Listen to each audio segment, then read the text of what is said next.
Yan! Good morning mga pangkista. It's Saturday morning at medyo magulo na naman schedule namin pero okay na. Ako'y babiyahe ngayon ng Kalamba. Dapat ano lang, okay natin pag-usapan ng mga gulo-gulo mga pangkista. Kaya pupunta tayo Kalamba, kukutin natin yung pinagawang oil pan doon para sa project doon sa MOA. At after nun babalik tayo ng MOA mga pangkista. Kaya let's get around. Rock and roll lang ang buhay. Rock and roll.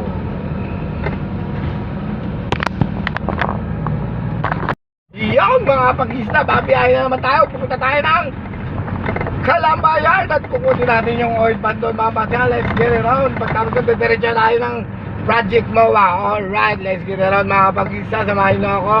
At nakakamiss na rin bumiyahe ng malayo. Pero hindi ko na rin siya namimiss kasi nakakapagod.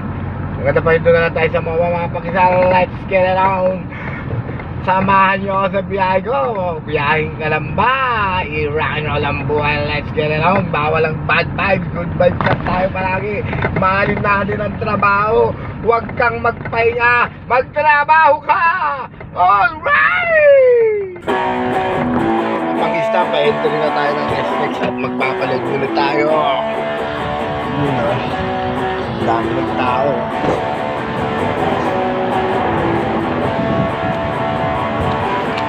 Itulat tayo.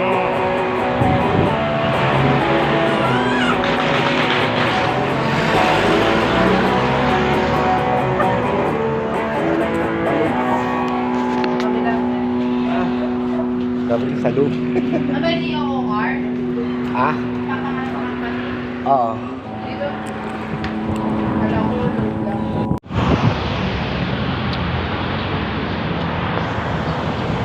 Tapos na, let's get around.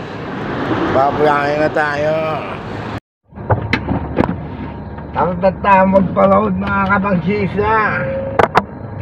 At tayo'y tatakbo na.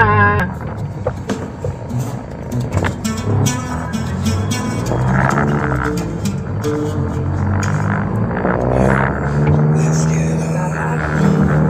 Muna ang telepono.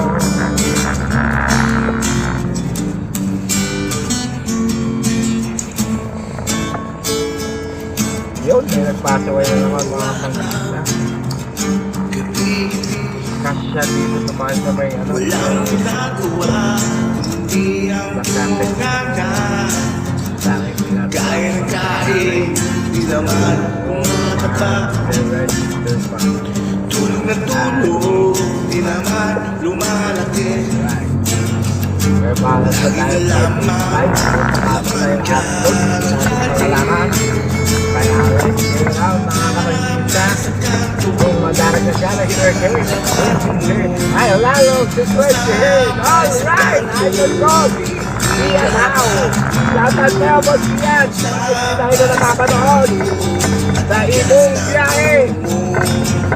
Ang mag-tip ng ads ay lalo si Hurricane. Alright mga kapangkista, biyahe niya naman tayo.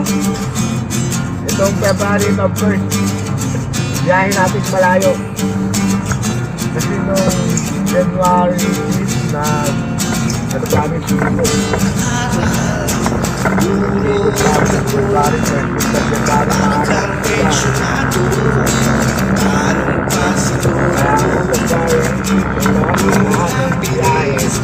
na malayo ang biyahe.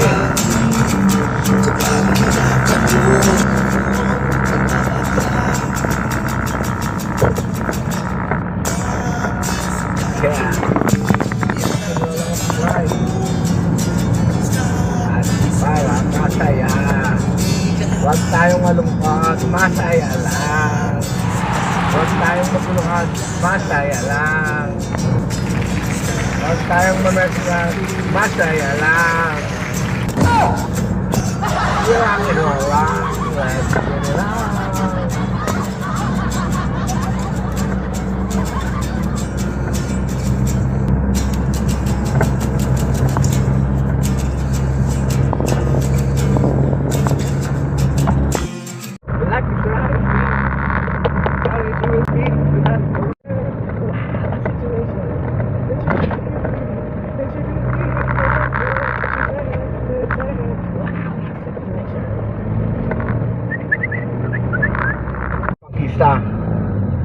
I feel strange sa likod.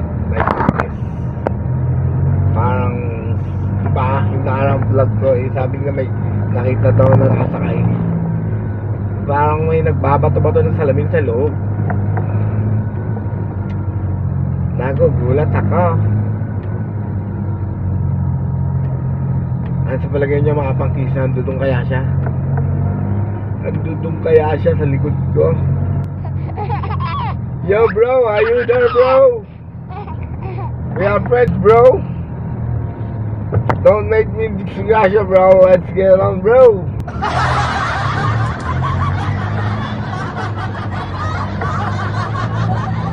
Makakataku mga kapangkisa.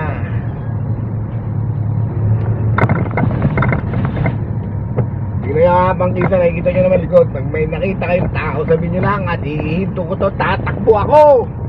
Tatakbo ako mga kapangkisa. Dahil takot ako sa mundo. What? Nandito na tayo sa Bandang Carmona, traffic sile mga kapangkisa. Dahil ongoing ang road widening. Yun mga kapangkisa. Pasok muna tayo dito sa Petron. At ako'y bibili lang ng tubig. Kasi masarap uminom ng tubig. Alright. Second speed stop to. Katulad sinabi ko kanina mga pangkisang, first speed stop ay doon sa Shell. Lalagpasan ko. So dito na lang ako magpi-speed stop. Bibili lang naman ako ng tubig mga kapangkista. Dahil ako ay nauuhaw. Mahirap magmaneho pag nauuhaw. Pwede na! Uminom ng tubig mga kapangkista. Dahil ang tubig ay masaya.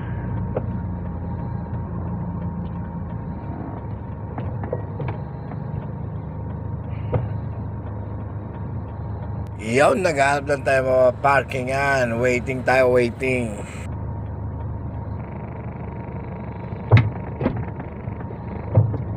Pula din pala ang kanyang reverse light. Pula din pala ang kanyang reverse light. Pula din pala.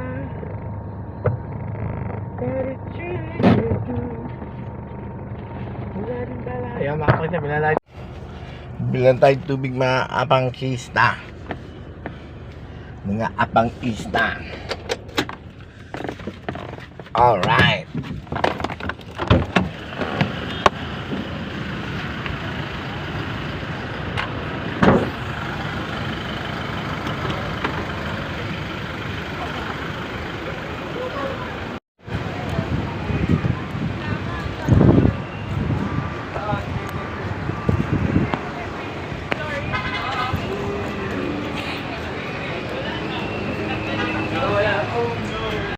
Yun, at nakabili na tayo ng tubig. Biyahe na ulit, mga kapangkista ko.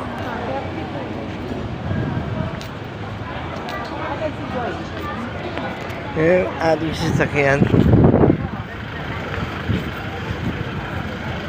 Mga kapangkista. Let's get it on.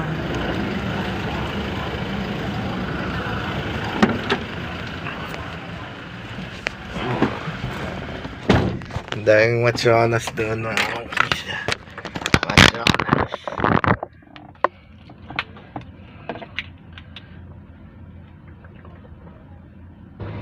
I love you.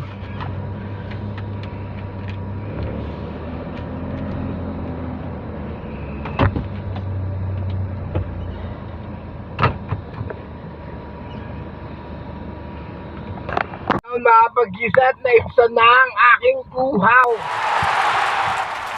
Back to biyahe tayo mga pag-isat. Let's get around. Balik na tayo sa kalsada ulit.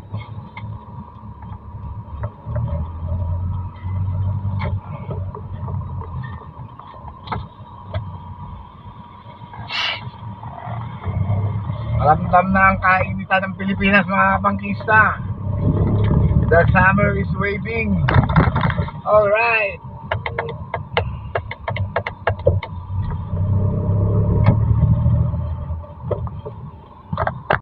Mga kapangkista, Saturday morning at talagang marami pa rin mga biyahe na Saturday morning mga kapangkista. Kasi yung mga nakatira sa probinsya, nagtatrabaho sa Maynila ay hindi na sila sumasabay ng traffic kasi pag babiyahe nga ng Friday mga kapangkista ng gabi o hapon ay napaka-hectic at napaka-grabe ng traffic. Kaya yung iba mga kapangkista bumabiyahe na lang na Saturday morning.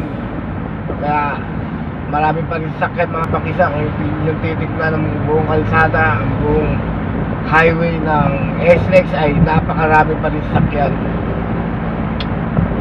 Napaka-convenient kaya naman kung umaga na kayo, diba? Kung may matutulugan kayo, may kamag-anak kayo matutulugan, ay magpalipas na muna kayo o nang magdamag. Kung type nyo magpuyat at gusto nyo makauwi ka agad, pwede naman dumire-diretso. Dire-diretso kayo, catch kayo ng 12 AM, diba? Puyat naman kayo, kinabukasan. Alright. Magkano na lang ang overnight sa hotel? Isang mong mismo, di ba privacy pa kayo? Oh diba? my God! Hindi na kayo overnight.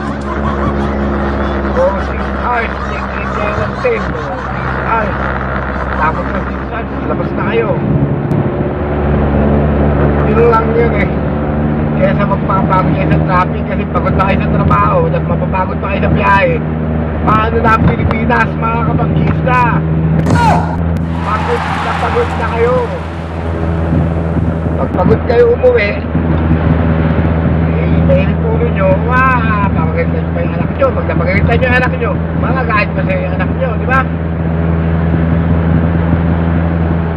Yabang mo magpayo, hindi ka naman may apply sa sarili ko. Buwang! Yo, nakapag-isa at nakapasok na tayo ng responsibility ng Kalamba. Alright, meron nasa kanilipon ko lang tayo. Dati kasi yung exit ng Kalamba is andun lang sa gitna na itong SLEX. Ngayon yung binago nila ang exit ay doon na mismo sa exit. Ang gulo! Traffic pa rin dito mga pangkisan, hindi natin malaman kung bakit. Baka may ginagawa na rin din At ngayon lang ako nakapunta ng Kalamba ulit. After so many days lang mga pangkista. Alright. Traffic, pati na exit na tayo mga pangkista, pero tayo exit sa Kalamba. Alright. Kung yun yung napapansin mga pangkista, kung nakikita nyo lang at di ko magalaw ang aking cellphone, ay kita na sa harapan natin ang Maria Makiling mga pangkista. Natatabunan ng tuktok niya ng ulap at hindi siya clear ngayon mga pangkista. Makiling Mountains.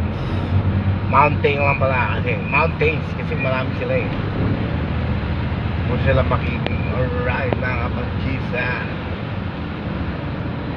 Traffic, meron palang roadworks and accessories. Down ng Thailand, kaya pala traffic. Nagbakbak na rin sila rito banda sa Kalamba mga pangkista. Huling daan kayo wala pa to. Kaya nagbabakbak na sila din sa Kalamba. Kaya napaka-traffic talaga nito. Tapos uwi ka na sabi ko kanina, uwian tuwing Friday traffic. Ayaw nakapag-isa. Ang pati ng exit ay nasa kanan. Nabakbak na talaga nila ang kalsada. 2 lanes din yan, 2 lanes. So makikita mga kapag-isa, pati ng exit. Meron dyan shortcut patagaytay, pero parang mga miyembro lang yata makakadaan or may bayad. Pero hindi ko pa siya nadadaanan mga kapangkista. Kapangkista, alright. Yung isang daan, galing na patagaytay dun sa kanilubang mga kapangkista.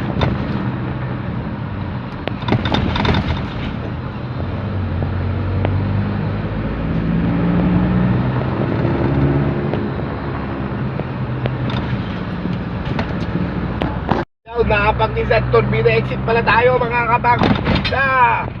Turbina Kalamba. I-exit na tayo dire. Sa Makiling pala tayo pupunta mga pangista. Sa Barangay Makiling. Pero malayo siya sa bundok ng Makiling mga pangista. Area of responsibility lang siya ng Makiling.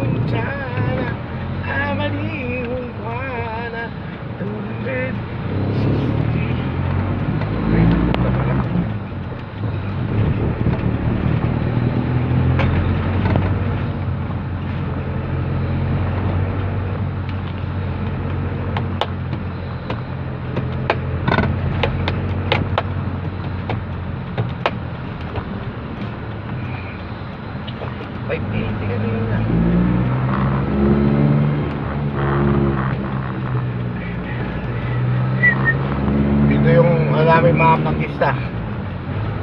Kalamba office. Ayoko na.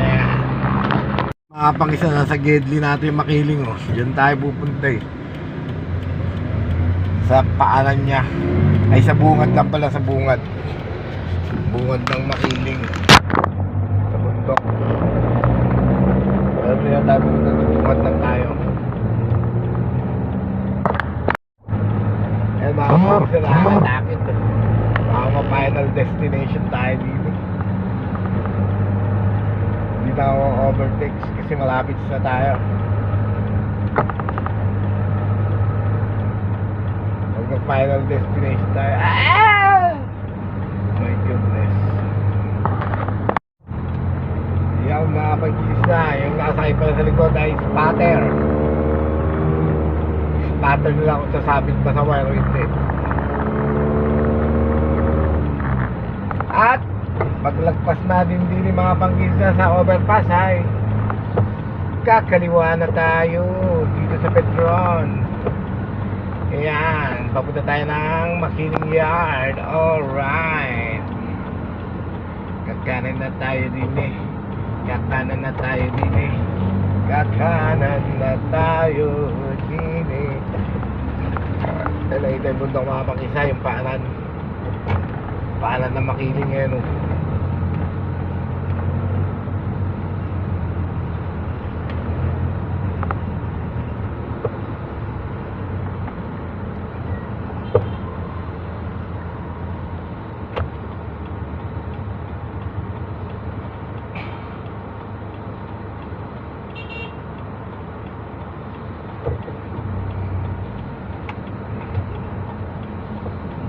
Eh buang ka pala eh.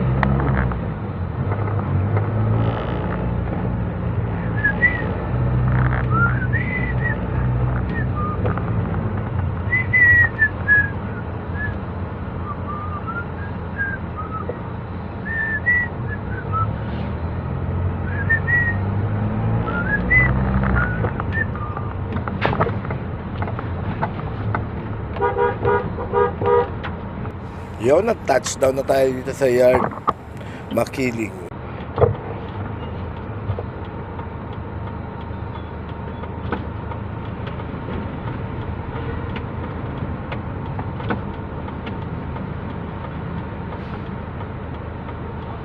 Hindi mo na ako kilala, pre ah. Parang lalo kang lapugian sa akin. Naku po, di nga.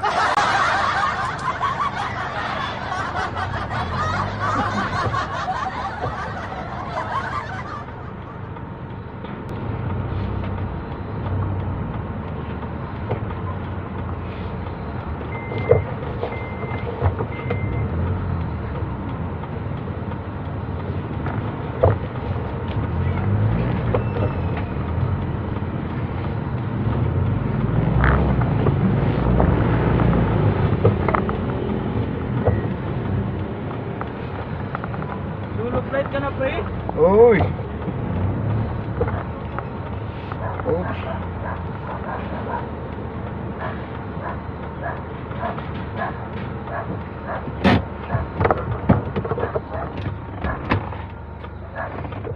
Yun mga bangkista, magtitingin tayo ng mga gulay-gulay din sa yard. Andito na tayo sa Vlay ang biyahe. Hindi pa pala tapos yung pipick upin, pinapunta na ako. My goodness.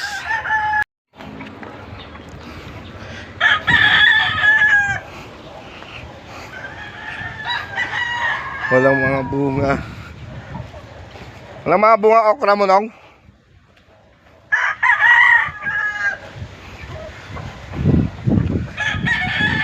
Ayaw ng okra. Shout out kay Boss Rene. Oh, maliliit. Wag na muna nung maliliit pa eh. Sayang lang.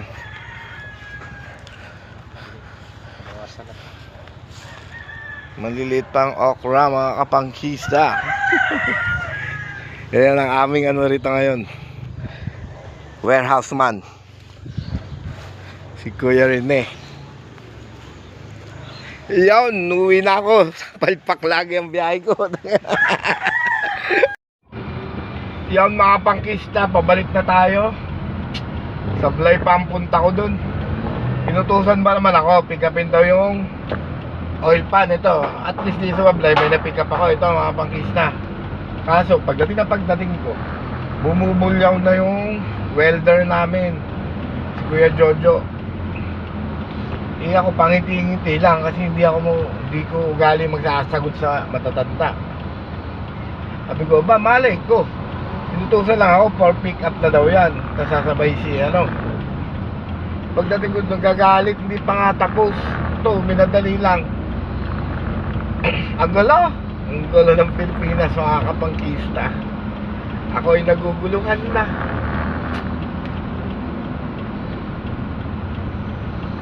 Nung pinakalma ko muna, nagtago muna ako dun sa guardhouse. Pinakalma ko muna kay Jojo kasi namumulan na, nagagalit, pagod yun eh.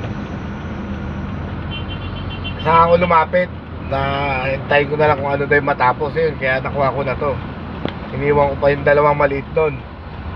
So at least may nagawa akong trabaho, di ba mga pangkista. Hindi ko naman kasalanan yun, inutusan lang ako. Tapos ang nakaka-bad trip pa, chat ako ng chat doon sa GC, wala naman nagre-reply sa akin. Oh my gosh, this is the worst thing happened to my life. Hindi nila siguro ako bati, kaya hindi nila ako nire-replyan. Kaya pabalik na ako mga pangkista, tapos diretso na ako mawa. At traffic pabalik. Traffic din eh. Ito yung Carmona nga, dito yung Carmona traffic. Puro Carmona no? So let's get lang mga pangkista, rock and roll lang. Good vibes lang tayo. Huwag tayong papa-apekto sa mga bad trip. I love my work.